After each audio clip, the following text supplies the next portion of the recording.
For anybody that's on the webinar, my name is Greg Crawford. I'm a transformation coach and owner of the Challenge to Triumph Transformation Academy. And I'm here with my new good friend from across the pond, Samantha Russell, who is she specializes in being a food psychology coach, something that I don't specialize in.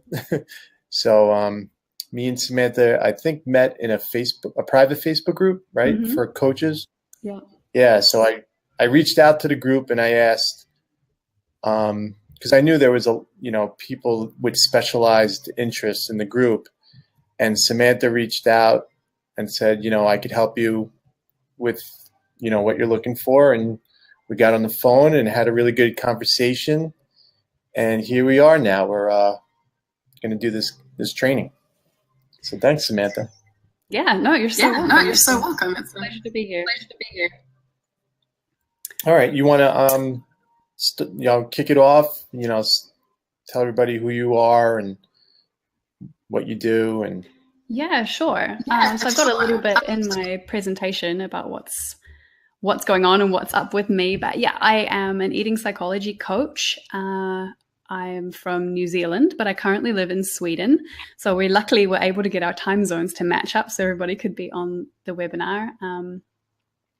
And yeah, Greg just reached out and he said, I've got a whole lot of people or women that I'm working with who are dealing with these issues, and I'm not really too sure how to connect with that or how to deal with that. And I said, well, Good news, because I totally do. That's exactly what I work with. So we put together this presentation to try and help you guys if you're dealing with like emotional eating or feeling like you're overeating or feeling out of control with food. And I'm going to give you some insight into what's going on and also how you can start to work with that in some really easy and actionable and inexpensive ways.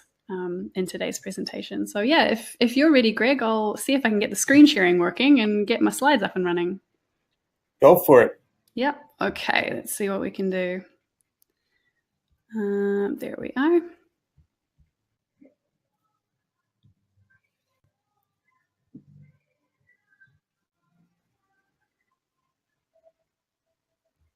Yes, no, maybe? Yep. Looks like it's working.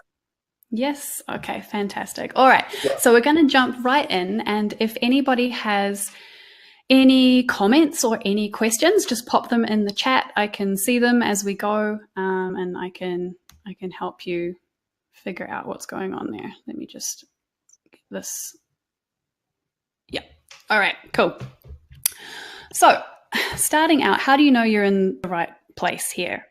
So this webinar is going to be perfect for you if you're struggling with food cravings, with binge eating, with overeating or emotional eating of any kind. It's going to be great if you're just worried that you don't have enough self-control or enough willpower with food. It's really normal, and we're going to talk about that.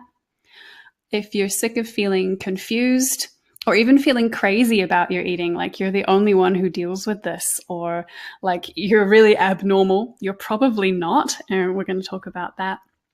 And it's also going to be perfect for you if you feel like your eating adds a lot of daily stress and uncertainty. We're going to be talking about that and giving you some ways to work with that. What we're not going to be talking about, we're not going to be talking about food addiction. So if you feel like you have something a bit stronger going on than emotional eating, you feel like maybe food is becoming a bit of an obsession or a real negative influence in your life, we're not going to be talking about that. That is something I also work with, but that's not the focus of what we're doing today. Today we are strictly concentrating on emotional eating and filling your emotional needs with food and how to stop doing that. So before we jump in, I know I introduced myself a little bit earlier, but who am I?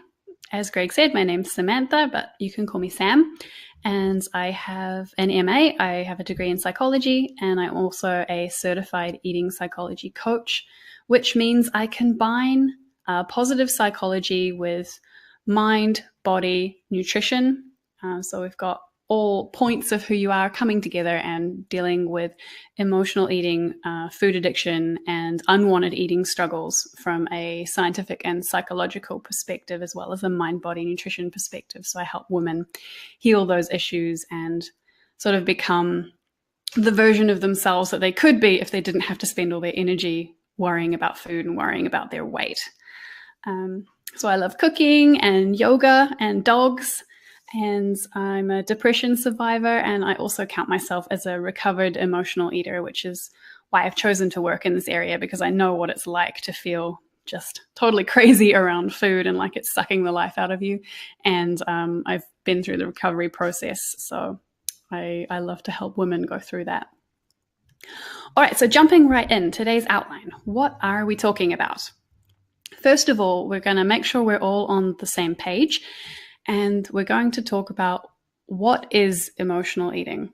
Like, what does it mean when we say that? Then once we've got that out of the way, we're going to talk about why do you do it?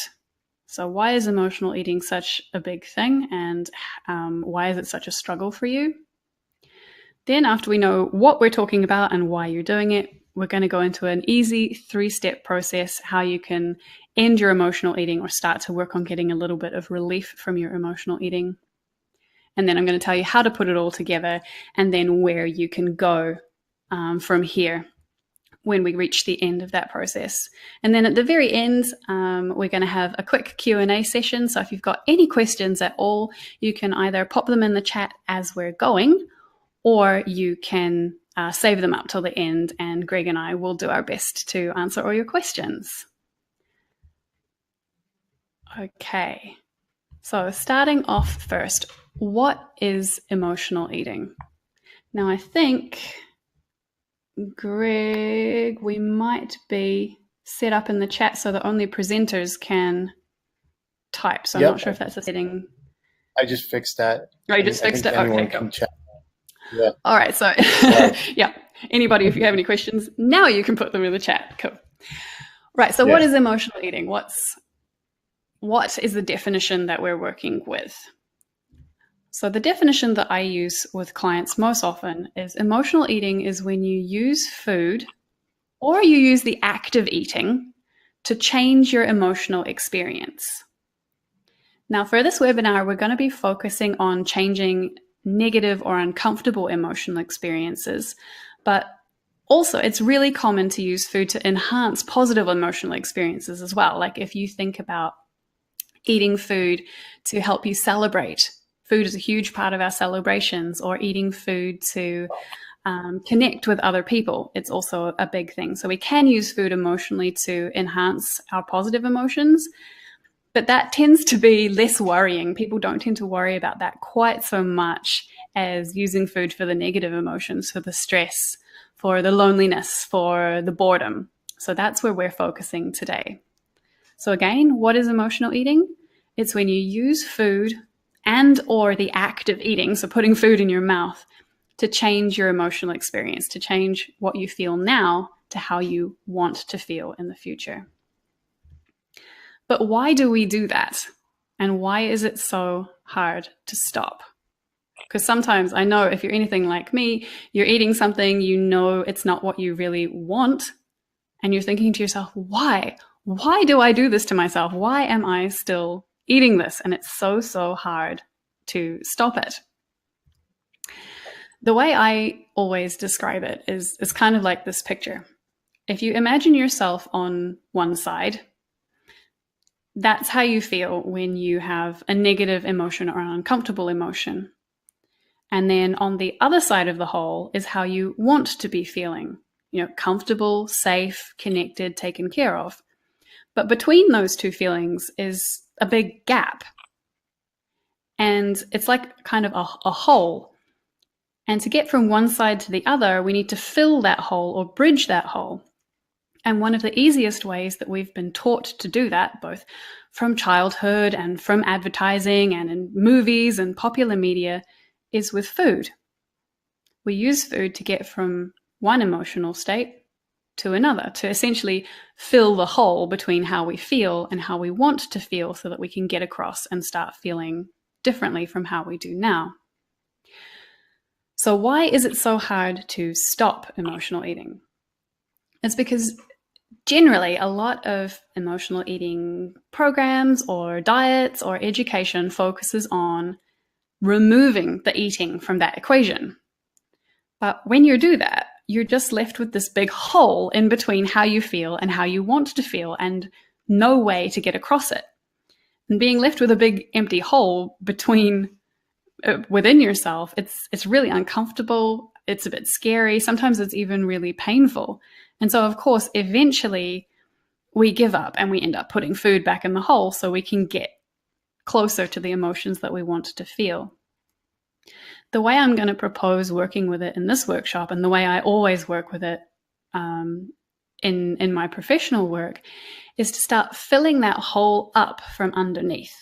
So instead of removing the food and leaving yourself with a hole that you just expect to somehow jump across, you focus on things like self-care, like coping strategies, like designing beliefs and lifestyles that really help bridge that gap or fill that hole so that you don't need the food anymore. It's not that you're focused on taking the food away. It's like you're focused on making the food, the emotional eating, obsolete. Like you don't need it anymore because you've got so many systems and so many good things in place that when you feel bad, you have really good plans and really good ways of moving into the emotions that you want to be feeling in a non-food way. Okay, so that sounds really good. Cool. But how do you get there? So I had a lady say to me the other day in my Facebook group, okay, I'm totally on board with that. I understand what you're saying. But how do I even get in touch with the side of me that is those needs, that has that hole? She says, I don't even know what I'm feeling when I'm emotionally eating. I just know I'm feeling something and I want food to help. How do I figure out where I am and where I want to be? And it's a really good question. It's a very, very good question. So step one of how to stop emotional eating is identify where you are and where you want to be. So identify what you feel before you eat and how you want to feel after you eat. Okay, so there are 9 really common emotional eating needs. And I find these both in my work with clients and also in the literature and in the research to do with overeating and emotional eating. And the 9 most common feelings that we have that we want to get away from or we want to use food to deal with are when you're feeling lonely, or when you're feeling angry, if you're bored, if you're uncomfortable, if you haven't felt much pleasure or enjoyment, if you're sad, if you're tired, or if you're feeling judged. That's quite often the starting place. And if you're looking at that list and some of those are kind of ringing a bell for you or resonating, that's cool. That gives you a really strong place to start from. If they're not, if you're still really confused and you're thinking, I have no idea what I'm feeling, that's okay. Just relax into that. I'm going to show you a technique to work with that in a minute. But basically, on one side of the table here is how you feel before you eat. And then on the other side of the table is how you want to feel after you've eaten, and you're using food to bridge this gap or fill this hole. So how? How do you figure out what you're feeling before you eat and how you want to be feeling? There's a really simple, a deceptively simple exercise you can do to start to figure out what's going on for you. And it's kind of like doing some self-research. And all you have to do is grab a pen and some paper, or grab the Notepad app on your phone, or open up a document on your computer. And every time before you go to emotionally eat or eat something that you know you're not really hungry for, don't try to stop yourself from eating that thing, but just ask yourself and journal out, what am I feeling right now? Why am I feeling that way? And how do I want to feel after I eat? Now, to begin with, sometimes this can feel like a really dumb exercise, that you can get some really surface type answers and you feel like that's not the real truth. That's okay. just stick with it. Like anything, this takes practice. And over the space of a couple of days or even a week or two, you're going to start to get information from this journaling exercise that really shows you some patterns and helps you dig deeper into your eating. So what this question is doing, it's showing you how you feel before you eat and then how you want to feel after you've eaten. And when you can tell those two things, it gives you a really powerful place to start working from, to heal the emotional eating, to start filling that gap between those two things with non-food activities and non-food ideas. So again, don't try to stop your eating. So if you're craving something, you're on your way to the break room to get a donut and a cup of coffee, don't tell yourself you're not allowed the donut. Just pause, do this journaling exercise, and if after that you still want to go eat the donut, that's fine for now. You're not in a place to start removing food yet. You're just in research mode. You're in like data collection mode. So yeah, journal before you emotionally eat. What am I feeling? Why am I feeling that way? And how do I want to feel after I eat? When you've done that, probably for a couple of days or even for a week, and you've got some data there about yourself, you've got some research there about yourself, it's time to move on to step 2, which is brainstorming ways to fill your needs, or brainstorming ways to fill the gap between how you feel before you eat and how you want to feel after you eat. So for example, if you've done the journaling exercises for a few days and a pattern you can see is that you quite often eat when you're lonely, and when you think about how you want to feel connected, you can brainstorm some activities or some ideas for things that make you personally feel connected to other people or to the world around you.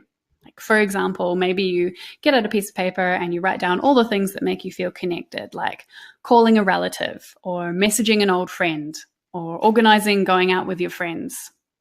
If nobody's available to sort of talk to you or hang out with you, maybe you go to the mall and people watch, or maybe you write a thank you note or a thank you email, or you go for a walk with a friend.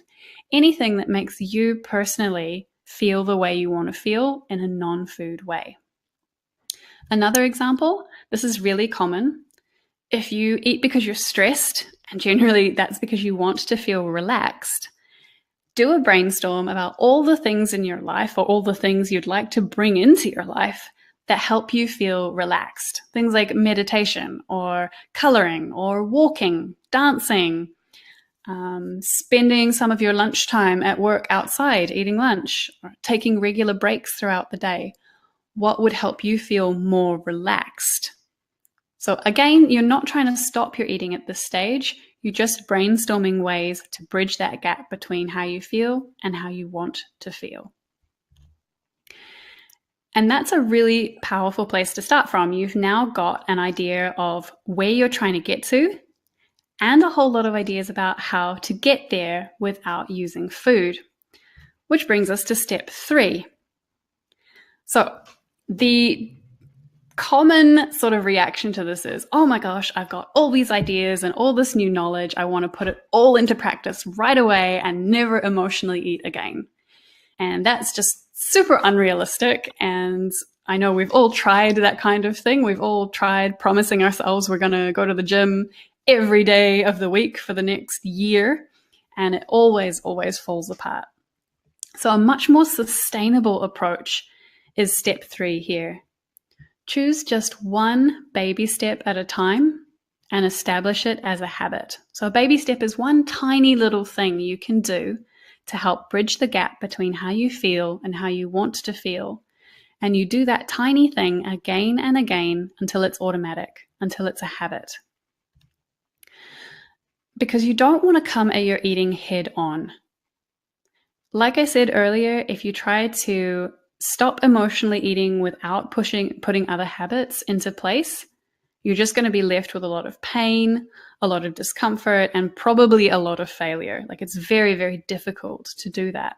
So you really want to sneak up on it. You want to build a ton of tiny habits that really support yourself so that you don't like fall back into that hole or put food back into that hole. You want to build yourself such a strong foundation of self-care that emotional eating just isn't needed. It kind of floats off the top and it becomes so much easier to break that habit when the time comes. So what about baby steps? Some examples of baby steps are things like, I'm going to go for a 5-minute walk every day at lunch. Now, baby steps are really, really relative to who you are. For some people, going for a 5-minute walk every day at lunch might be too much. That might be too challenging. For other people, it's not even worth it, and you're going to want to say, 15 minutes or 20 minutes. You want to make it small enough that there is no challenge at all, no willpower involved in doing it at all, but big enough that it feels like you are doing something positive for yourself. So again, this activity should not be challenging. It should not be a push. It should be very, very easy, but also very positive and feel like you are making a difference. Another example, I'm going to cook at home 3 nights a week. Again, for some of you, this will be super easy. For others of you, you'd say 3 nights a week isn't possible. A baby step for me would be I'm going to have breakfast at home once a week. Or just I'm going to eat breakfast once a week would be a small positive baby step for you. And finally, especially if relaxation is your goal, if you're trying to go from stress to relaxed, something like I'm going to meditate using the Headspace app every morning for 5 minutes. I love using technology and my smartphone to help build habits because we all already have such an ingrained habit of picking up the phone and using the phone right from the beginning of our day. So if you can start to link your baby step habits to habits you already have, like using your phone, it makes things even easier and the habit can be formed even faster. So again, you don't want your baby steps to be challenging, but you do want your baby steps to be, little steps in the right direction, positive steps in the right direction. So this is where your adventure begins. This is how you get started healing your emotional eating, without all that pain and struggle of leaving yourself empty. So in summary, how do you make this work for you? Here's a little sum. You go 1, 2, 3 plus practice equals results. What does that mean? Okay, 1, you're journaling. So every time you feel like emotional eating, pick up your journal and write down, how do you feel? Why do you think you feel that way? And where are you trying to get to? How do you want to feel? You follow that up with brainstorming. Okay, what are some great non-food ways that you can get to where you're trying to go? Implement some baby steps to help you get there. Repeat and practice those baby steps until they're habitual and automatic. You don't have to think about them anymore. You may even need to repeat this process if you've got lots of different holes or lots of different needs that your emotional eating is filling. So you may need to go back to step 1, 2, 3 and do more practice. But by doing this, and especially by practicing, you're going to see results. Now, I know we all want like that lightning bolt aha moment that changes everything and all of a sudden you'll never emotionally eat again. But it's taken you a long time to get to where you are, and it's probably going to take you a little bit of time to get out of it. So don't despair and don't think you're a failure if it doesn't happen for you or doesn't work for you right away. The key really, really is practice and consistency, and it will get you those results that you want. So I just want to leave you with the idea that your unwanted eating, your emotional eating, your overeating, your binge eating, it's not a life sentence. It's not something you have to live with. Even if you feel like you've tried everything and, you've got no self-control and no willpower, it's definitely not something that you have to live with. You can heal it. You can move on and start using all of the energy that you're using to worry about food and weight. You can use that for other things and, making a bigger impact in this world, whatever that means for you. So in conclusion, you're definitely not weak. You're not crazy. You're not too emotional or too sensitive. You just need better tools and better strategies for dealing with your eating and healing your relationship with food so that you can come at it from a more balanced place and a place where you don't need to use it to feel better or change your emotions. So what can you do next? What do you do when you hop off this webinar and you're all sort of excited and empowered and ready to get going? What do? You can grab your pen, your paper, your notepad, and start thinking about why you eat. What emotions are you changing with your eating, and how do you want to be feeling? You can get started on that right away. You can get started on brainstorming. You can get started on planning some baby steps. If you do need more support, if you would like to work with somebody, if you would like to see faster results or be held accountable or get more strategies, this is something that I specialize in, and I'm very happy to talk to you about that, or I'll pop a link in the chat now to my page where you can check out working with me if you would like to. Or if you're interested in some more workbook, self-study type work, I do have a free self-sabotage proof plan. And this is going to be perfect for anybody here who really struggles with nighttime or evening overeating. So if you get home from work or you've had a long day looking after the kids and everything just kind of falls apart in the evenings and you end up snacking on junk food until bedtime, this is going to be great for you. It's got a comprehensive evening plan. It's got recipes, and it comes from just the philosophy that I've been talking with you today about filling yourself up and really making eating just not needed because you're taking such good care of yourself. And I will pop a link to that. Let me grab the link in the chat as well, so you can grab that if you want to. That's you, huh, Carol? Yeah, no, me too. I have so been there. Okay, so that is it for my presentation. If anybody has any questions or any comments they would like to make, I'm going to hop back over to my face, Greg and I's face being in the video screen, and you can ask away and we'll try and get you any answers that you need. Nope, that's not what I wanted. Great. Stop sharing. I like the analogy of filling the hole, you know? Yeah. Not trying to just willpower it, but, you know, actually be proactive first and then start to remove it. Yeah, no, I think a lot of people make the mistake of thinking that it is a willpower issue. It is a self-control issue, when not only is it not a self-control issue, but the entire food industry of those foods is dedicated to like subverting our self-control, to making the foods that they play off your emotions. They are. The advertising plays off our emotions, and even the chemistry of the food they're creating is designed to make you eat more than, say, you would if it were broccoli, which really confuses the issue and makes things much more difficult. Okay, so if anybody has any questions, now's the time to ask them. I have a question. Yes, Greg. So what about like someone whose like an identity is ingrained in being an emotional eater or being a stress eater? I hear that a lot, like, I am an emotional eater, I am a stress eater.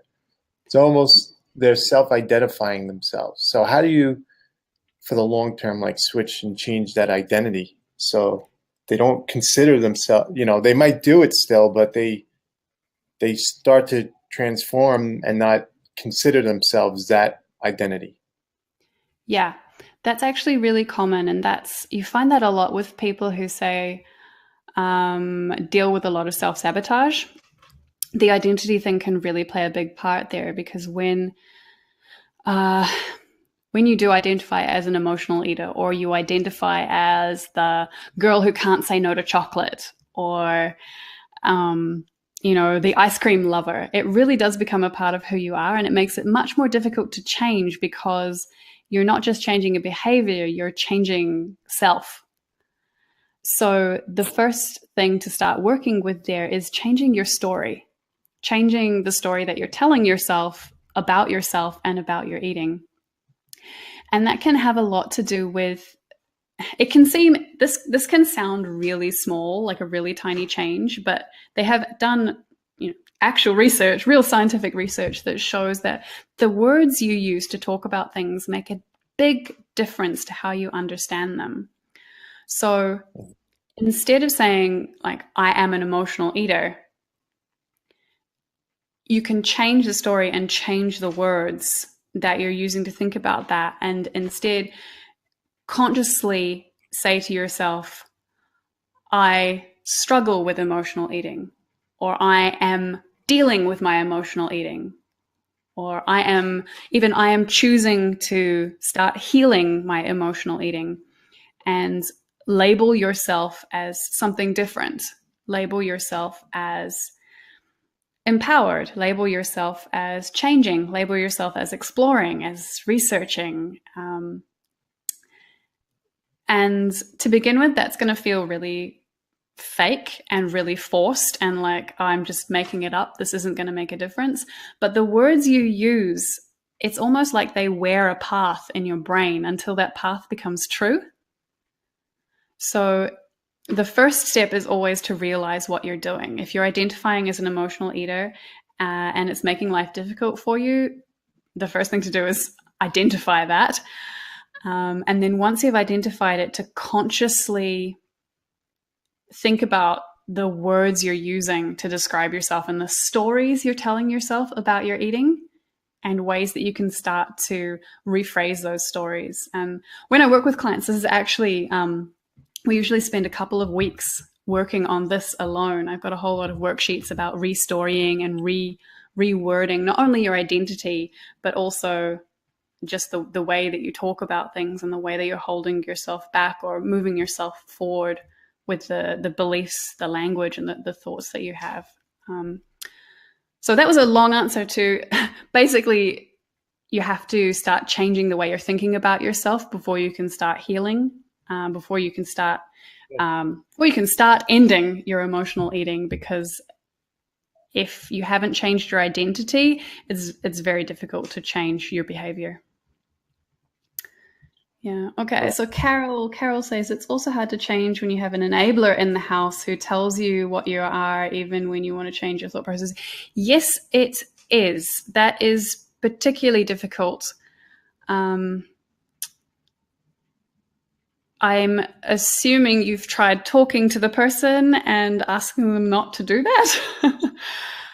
You have to, I guess, grow a very thick skin and really have a strong belief in what you're doing and your ability to change. And my biggest advice there would be to find support people outside of the house. Either find support in places like Facebook groups, message boards, real life support groups, friends who are maybe more accepting, relatives, or possibly even, paying somebody and working with somebody who can be more supportive through the process and get you through that beginning stage until you're feeling more sure of what you're doing and you're better able to brush off the comments and brush off the judgments that aren't working for you. But no, I hear you, Carol. That's a really hard situation. But even if you don't have the support at home, I mean, you could still, there's still individuality that everyone has, you know what I mean? So my wife, she doesn't eat any like grains or carbs or anything. And I happen to like eating, once in a while, like a pizza once in a blue moon or something like that. And I'll eat it in front of her, and she likes pizza, but she still won't eat it. It's because she made an individual choice not to eat anything that contains grains or gluten or anything like that. So it makes it more challenging, but I think if you individually have, a new identity of who you are and who you want to be, it shouldn't affect you as much, even if the people in your household are a different way. Yeah. Yeah, but I would also hazard a guess that while you're eating pizza in front of her, you are very emotionally supportive of her choices and aren't sort of saying like, hey, you like pizza, have some pizza.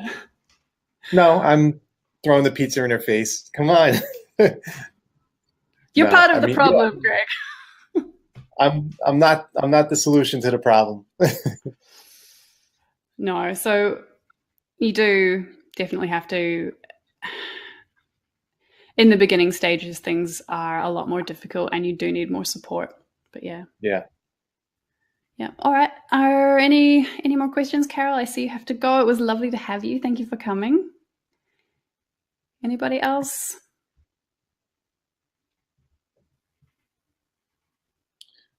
So I'm recording this too. So I'm going to be sending the replay out to a lot of people as well.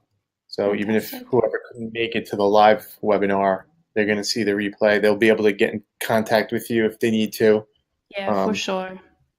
so, and then If they'll always, if anybody does need me, I do have a free Facebook group that you're more than welcome to join, and I'm in there every day, and you can come and ask any questions you need and get support that way too. We've got lots of supportive women in there who are struggling with emotional eating and healing from it. So you're very welcome to check that out. awesome. What's the name of that group? If you just go to Facebook and you go to the search thing and you type in Live the Whole, which is my website, Live the Whole, whole with a WH, Yep. LIVE, the whole, WHOLE, you'll find the group that way.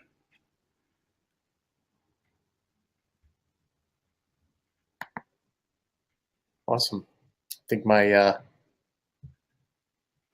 recording stopped automatically, so that's okay. We're near the Okay. end anyway. All right then.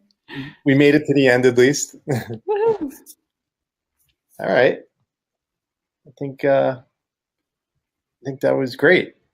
All right, cool. All right. Thank you so much, everybody. Thank you for coming. And I hope that that was helpful for you and that you feel like you can now go on with a little bit of direction and you have some ideas on how you can start working on things for yourself and working from a more empowered and also a kinder place.